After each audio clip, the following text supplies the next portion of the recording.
L'actualité à la une ce matin, en entendant le Grand Prix ce soir, les cinéastes africains reçoivent déjà des récompenses. 24 films ont été distingués hier au cours de la remise des prix spéciaux. Réactions et commentaires tout à l'heure. La bourse s'ouvre au vert à Dédougou, dopée par une rencontre d'échange. Agriculteurs, producteurs et transporteurs cherchent à approvisionner les greniers. Explication dans cette édition. Bonjour, bienvenue au 13h15 de la télévision de Burkina. Tout de suite, la page FESPACO après cette bande.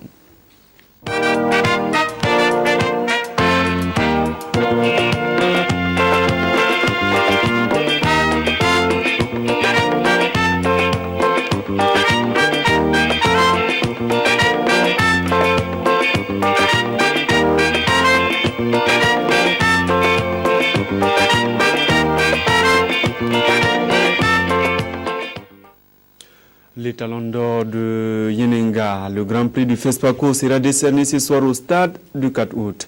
Viviane Tendebeogo sera en direct avec Idrissa Ouedraogo et talon 91. En attendant, Idrissa et ses confrères ont été reçus hier par le président du FASO. Les conclusions des travaux des rencontres professionnelles ont été remises au chef de l'État, Boukari Ouedraogo. Le tambour a parlé au palais de Kosiam annonçant pratiquement la fin de cette biennale du cinéma. Et comme à l'accoutumée, le président du FASO Blaise Compaoré a offert un dîner aux acteurs du monde du 7e art. Mais il n'était pas seul. Membres du gouvernement, personnalités politiques et diplomates étaient également de ce rendez-vous. Quand le politique et le cinéma se rencontrent, l'ambiance ne peut qu'être détendue. Échange de quelques mots, coup de peigne, ou mieux, c'est laisser entraîner par la valse de la musique que distillent les artistes modernes et traditionnels. En tout cas, un bon cocktail de bonne humeur. À côté de cette bonne humeur, il ne faut pas occulter les problèmes existentiels du cinéma. C'est justement ce pourquoi les acteurs du cinéma ont remis au président du FASO Blaise Compaoré la déclaration de Ouagadougou qui est le fruit de réflexion sur les thèmes de cette 23e édition du FESPACO, cinéma africain et politique publique en Afrique. Un document qui ambitionne donner une nouvelle dynamique au cinéma africain et donc les cinéastes ont invité les États africains à passer de la volonté politique à la décision politique. Les professionnels réunis à Ouagadougou sollicitent l'engagement personnel du chef de l'État burkinabé pour être le porte-parole de ses préoccupations auprès de ses pairs et des hautes instances africaines. Nouvelle mission pour le président du FASO Blaise Compaoré qui mesure ici tout l'enjeu du cinéma dans le développement d'un pays. L'activité cinématographique doit être à même de générer des emplois décents, de contribuer efficacement à l'essor des économies africaines et à la construction du bien-être des Africains. À cet égard, la meilleure structuration et le financement conséquent du cinéma et de l'audiovisuel de façon générale, s'imposent comme des impératifs pour leur conférer une plus grande vitalité et un dynamisme accru en termes de productivité et de compétitivité dans un environnement concurrentiel. Le président du FASO Blaise Compaoré est allé plus loin en prenant des engagements qui, somme toute, contribueront à donner un nouvel élan au cinéma africain. Je m'engage à être votre porte-parole auprès de mes pairs et des hautes instances africaines, afin que vos recommandations soient examinées avec toute l'attention requise.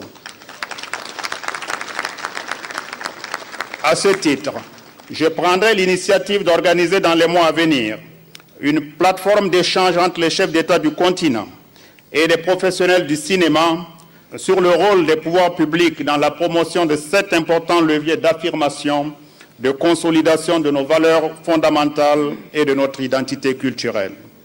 C'est rempli de joie que les cinéastes se sont donné rendez-vous à la prochaine édition du FESPACO, tout en espérant que leur cinéma brillera comme ces feux d'artifice qui ont illuminé le ciel du palais de Kosiam.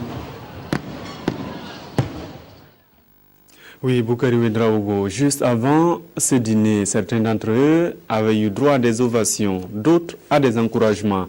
Les prix spéciaux ont été décernés à 24 films en compétition cette année. 2 Burkinabés se sont distingués. Frédéric Etienne Bassenga. Les films présents à ce 23e FESPACO auront séduit les donateurs des prix spéciaux. Natenena Rakotondranivo, à quelques minutes du démarrage de la proclamation des prix spéciaux, ne pouvait s'imaginer qu'il allait être 2 fois lauréat. Ce Malgache, avec son film intitulé Le prix de l'effort, a raflé le prix de la santé et de la sécurité au travail et celui du meilleur film d'animation. Pour moi, être un citoyen malgache, de venir ici au FESPACO, c'était une victoire pour nous, une victoire pour la nation et une victoire personnelle aussi. Et en plus, on a gagné 2 prix. Ça m'a coupé le souffle. Ce sont au total 24 prix spéciaux qui ont été décernés pour cette 23e édition du FESPACO. Celui de la francophonie est revenu au Marocain Fadel Chouika avec son film La main gauche. Le prix Samben Ousmane de Ecobank lui a été décerné à Ibrahima Touré du Mali pour son film Toit d'araignée. La pirogue de Moussa Touré et Tei d'Alain Gomis, 2 Sénégalais, ont été distingués par l'UEMOA. Sur 8 films documentaires en compétition, c'est celui de Berilo Magoko qui a séduit l'organisation Afrique-Caraïbes-Pacifique avec son film V4. Kadidiata Pouy, elle s'est adjugée le premier prix de l'UEMOA qui a récompensé les films documentaires. Et ce prix-là, vraiment, c'est, comme tu dirais, la cerise sur le gâteau, quoi. C'est quelque chose auquel je ne m'attendais pas. Et là, je me dis que mon travail est reconnu à Ouaga. Pour moi, une façon de m'affirmer, une façon de dire, ouais, j'ai eu à faire un court-métrage qui est primé, voilà. Que le cinéma est une arme et qu'il ne faut pas oublier de s'en emparer pour lutter contre tous les obscurantistes qui voudraient tirer l'Afrique en arrière. Non seulement être en compétition, mais recevoir un prix à Ouaga, c'est très important pour moi parce que ça va leur montrer aux Tunisiens qu'il y a d'autres gens qui savent apprécier ce que je fais. Chapitre burkinabé, l'on retiendra les 2 films reçus par Ibrahima Fofana avec son film Le bois de la survie. Il a été récompensé par la Banque mondiale et le ministère de l'Environnement burkinabé. Boubacar Diallo, lui avec son film Congé de mariage, aura convaincu le Conseil supérieur de la communication. Je dirais que le film passe déjà en salle et rien qu'à Ouagadougou, on a plus de 35 000 entrées. Donc je dirais que ce trophée est le couronnement de tout ça en fait. Voilà. Dès un début, si quelqu'un reçoit un prix comme ça, c'est énorme pour la personne. Et moi, ce prix, vraiment, c'est une très grande récompense. Je n'avais jamais imaginé que la Banque mondiale pouvait s'intéresser à ce que je faisais. Ce sont au total 24 institutions, aussi bien nationales qu'internationales, qui se sont mobilisées pour offrir aux réalisateurs africains ces prix.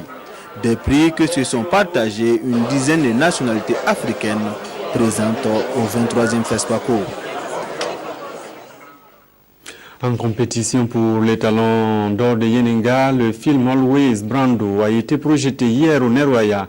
Il relate l'histoire de l'acteur américain Marlon Brando. Always Brando est incarné par un jeune Tunisien qui rêve d'amour et d'horizons lointains. Salinana. Always Brando, c'est l'histoire de Anis et de Zina. Tout se passe pour le mieux jusqu'à ce qu'un réalisateur américain débarque et convainc Anis que sa ressemblance avec Marlon Brando fera de lui une étoile. Dans cette fiction de 4-24 minutes, le réalisateur imagine un film où le modèle et son double devraient se croiser, ou plus exactement le rêve d'un jeune Tunisien engagé comme figurant dans un tournage américain dans son village. Très vite, il se prend à rêver d'incarner le célèbre acteur américain Marlon Brando. Mais, victime d'un menteur qui en veut plus à son corps qu'à son talent, le jeune finit désespéré par embarquer une nuit pour l'Europe. Il succombera dans sa tentative de rejoindre illégalement les côtes italiennes, laissant derrière lui désolation et chagrin. J'ai beaucoup aimé. Je trouve que c'était très bien réalisé, que l'histoire est malheureusement classique, c'est-à-dire des jeunes qui se laissent prendre par les miroirs aux alouettes. Et que le réalisateur, en introduisant la réalité de Marlon Brando dans le film, a été très très audacieux. Et puis les rapports humains aussi entre les étrangers et les Tunisiens. Non, c'était un film très riche, très riche, très intéressant et très engagé aussi. Un film intéressant, un peu difficile parce qu'il y a plein de constructions à l'intérieur du film. Mais oui, un point de vue intéressant. C'était vraiment un film très émouvant, à la fin qui est un peu triste. se voulant être au départ un simple témoignage sur une relation particulière avec Marlon Brando, monstre du cinéma américain, le film Always Brando du Tunisien Beyi Rida s'avère en fin de compte d'une grande densité. En compétition officielle pour les Talons d'Or de Nyenenga, Always Brando est sorti en 2011 et a déjà participé à 2 festivals. Et puis, on se rend à présent au stade du 4 août où nous attend Viviane Tiendrebeogo. Vous savez, au stade du 4 août, ce soir, il y aura la remise du Grand Prix, les Talons d'Or de Nyenenga. Viviane, bonjour. Viviane, bonjour. Viviane, bonjour. Viviane, bonjour. Bonjour Simon, bonjour à tous, bienvenue au stade du 4 août. Vous le voyez, les tribunes sont encore vides. On attend très prochainement le public qui sera là pour la clôture de ce 23e FESPACO. En attendant, tout se met progressivement en place pour la cérémonie de clôture. Les invités et les festivaliers doivent être dans les gradins à partir de 15h, c'est l'heure limite d'arrivée. Alors, je suis avec Idrissa Ouedraogo, les Talons d'Or 1991, avec le film Tilai. Monsieur Ouedraogo, les prix spéciaux sont connus. Sur les 24 prix spéciaux décernés, il n'y a eu que 3 pour le Burkina Faso. Est-ce que c'est désespérant? Il n'y a rien de désespérant, mais c'est difficile. Et des fois, de mauvaises expériences peuvent servir pour l'avenir. Ça montre que le cinéma burkinabé n'a plus toute sa vitalité d'antan et qu'il faudra que nous puissions mettre nos efforts ensemble, et les créateurs et les pouvoirs publics, pour trouver une solution définitive dans la créativité, parce que c'est vrai qu'au fur et à mesure que les festivals passent, la rançon est de plus en plus maigre pour le Burkina Faso. Qu'est-ce qu'il faut faire concrètement? Il faut des politiques publiques très fortes, mais je pense que quand j'écoute les propos du chef de l'État au dîner hier à Kosiam, et la volonté de faire participer tous les autres États africains, les chefs d'État africains, à une réflexion globale, parce qu'on ne peut pas s'en sortir pays par pays. Il faut un cadre global, et la CEDEAO ou l'UEMOA sont des cadres où des politiques publics peuvent se dessiner et être imposés à tous les États membres, parce que la culture est extrêmement importante.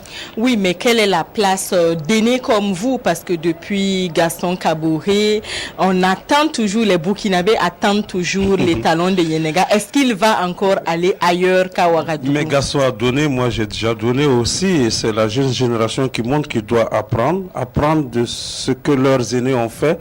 Parce que ce qui est triste dans les cinémas d'Afrique, c'est qu'on a l'impression que il n'y a pas de passé, mais il y a eu de très grands films. Il y a eu Bara Fien, il y a eu Samben Ousmane, Sileman Sissé, Monamoto de Dikongo Pipa, Tila et Wenkoun. Il y a eu de grands films, mais j'ai l'impression que la jeunesse, elle ne connaît pas son propre passé. Quand on ne connaît pas son propre passé, on ne peut pas dessiner de l'avenir.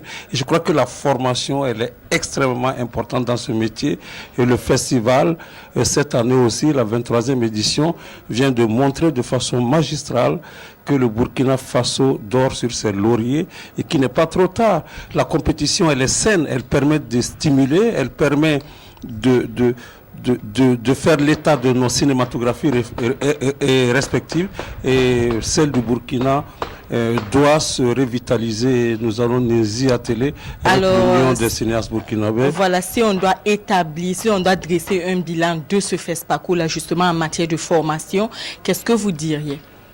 Non, moi je pense que la venue de nouvelles technologies est une bonne chose, parce que ça démocratise un peu l'utilisation de l'outil cinématographique, mais en même temps, il y a un apprentissage à faire, et je pense que le Burkina a une forte chance d'abriter des écoles de cinéma comme l'INAFEC il y a un certain nombre d'années, comme il y a l'Imagine aussi qui fait des formations continues, et je pense que l'ISIS aussi est là, mais l'ISIS, malheureusement, je pense qu'il faut revoir de fond en comble le contenu de l'enseignement, et que ceux qui viennent à l'ISIS soient des diplômés déjà en master ou en philo. Moi, l'école que j'ai faite à Paris, l'IDEC, ils avaient des grands diplômes.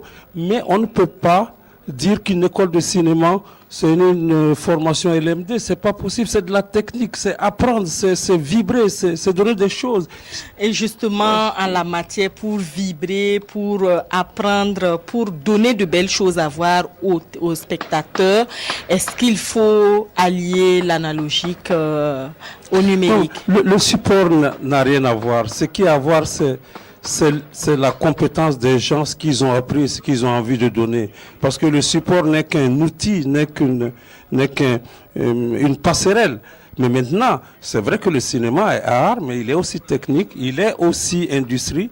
Et c'est vrai que le marché est faible et ne permet pas de donner de l'argent pour faire des films. Mais tout ça, je pense que quand on prend la mesure des difficultés que nous traversons et qu'on les pose sur table et qu'on discute, on va trouver toutes les solutions en matière de formation et en matière de production pour le cinéma burkinabé. Qu'est-ce que vous tirez de ce FESPACO-là? Ce FESPACO nous encourage à réfléchir davantage sur nos responsabilités respectives, tant au niveau des professionnels du 7e art qu'au niveau des politiques, pour qu'ensemble, en fait, nous puissions mettre cet art-là qui est formidable, qui réunit toute l'Afrique au centre de nos préoccupations, et que peut-être dans 2 ans, au prochain FESPACO, le Burkina puisse briller, pas par mépris par rapport aux autres cinématographies, juste pour nous-mêmes, pour être présents de façon digne et formidable. Est-ce à dire que pour 2013, on n'aura pas le talent?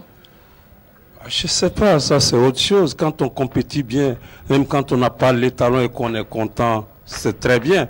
Mais quand on compétit et qu'on n'a pas beaucoup de films en compétition, ça démontre la faiblesse de notre cinématographique. C'est ça qui n'est pas bon. La compétition, elle est saine, elle permet de stimuler, elle permet de voir où on se situe, qu'est-ce que les autres pays ont fait comme pas en avant. Mais c'est vrai qu'il y a des politiques cinématographiques dans d'autres pays. Il y a la téléphonie au Tchad, au Mali, ils sont en train d'instituer un système de taxes, mais au Burkina aussi on peut le faire. Il ne faut pas oublier qu'au Burkina, il y a eu quand même le fonds de promotion et d'extension des activités cinématographiques créé depuis les années 69 par le général Tchemogo Margarango, qui a fait les beaux jours du cinéma burkinabé. Donc ça veut dire que l'imagination peut nous permettre de réinventer les moyens de production cinématographique au niveau national. À votre avis, qui sera le prochain étalon de Yenenga? Ah ben je ne sais rien, mais tous ceux qui ont fait de bons films. Un bon film, quand il est là, eh ben, tout le monde est content. Il y en a 3 ou 4 qui sont très très bons, et puis bon, on attendra, quoi. Je vous remercie. Merci. Simon, à vous l'antenne. Merci Viviane Tiendrebeugo. Le grand vainqueur sera connu ce soir au stade du 4 août. La RTV, naturellement, sera au cœur de cet événement majeur du cinéma africain. On referme la page FESPACO.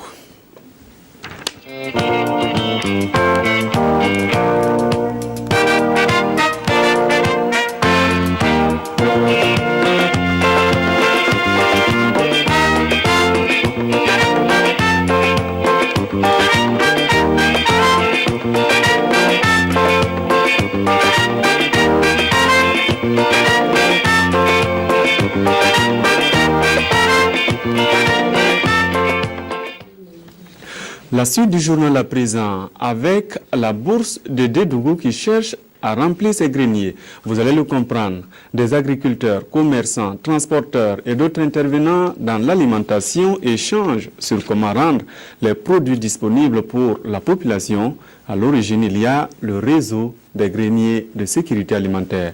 Yacouba Gourou. La bourse d'échange est une autre alternative au service de la sécurité alimentaire. C'est une rencontre qui réunit chaque année les producteurs, les commerçants et les autres acteurs du domaine. Initiée par le réseau des greniers de sécurité alimentaire, elle vise entre autres à offrir un espace de dialogue et de négociation directe entre les producteurs des zones excédentaires, les commerçants, les transporteurs et les comités de gestion des zones déficitaires.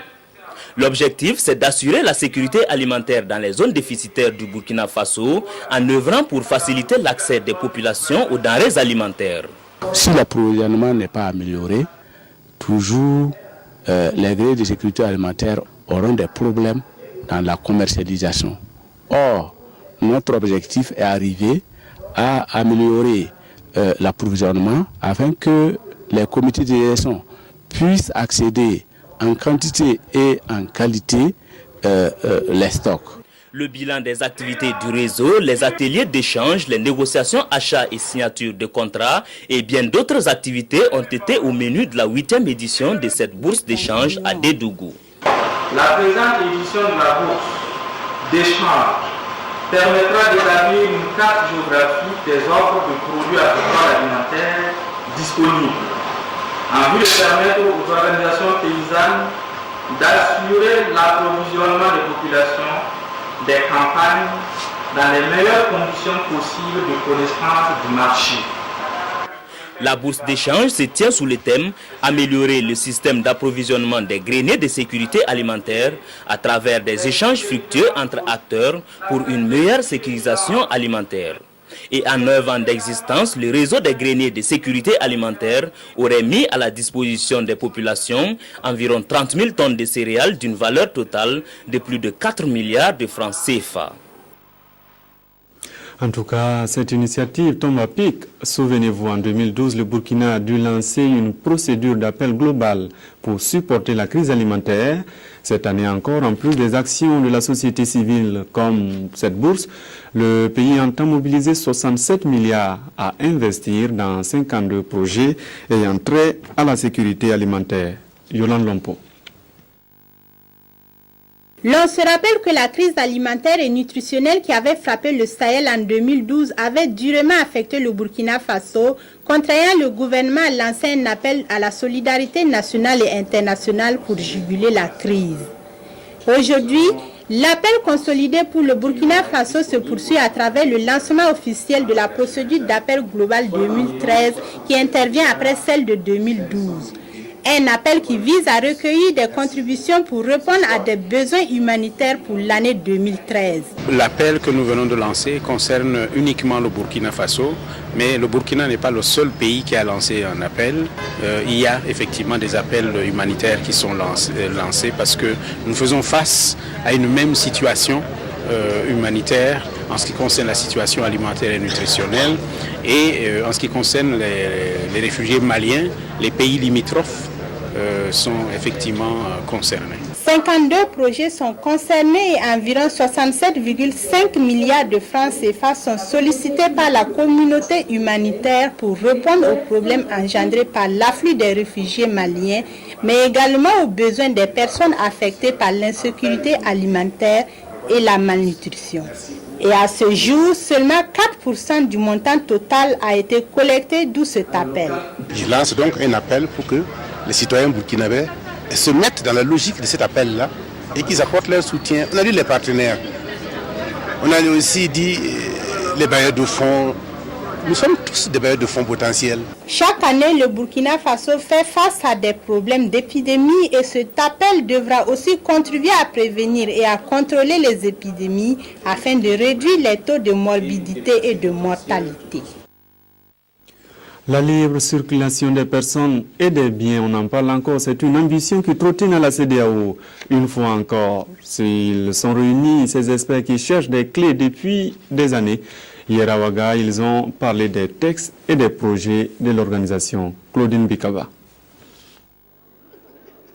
C'est fort de la conviction que la libre circulation des personnes et des biens demeure l'un des piliers majeurs de tout processus d'intégration et en vue de relever les obstacles liés à ce défi, que le gouvernement burkinabé a institué un comité national de suivi de la libre circulation des personnes et des biens, du droit de résidence et d'établissement en 2010. Ce comité a mené plusieurs activités dans le sens de relever la pente en matière d'intégration, objectif des pays membres des espaces communautaires de l'Afrique de l'Ouest.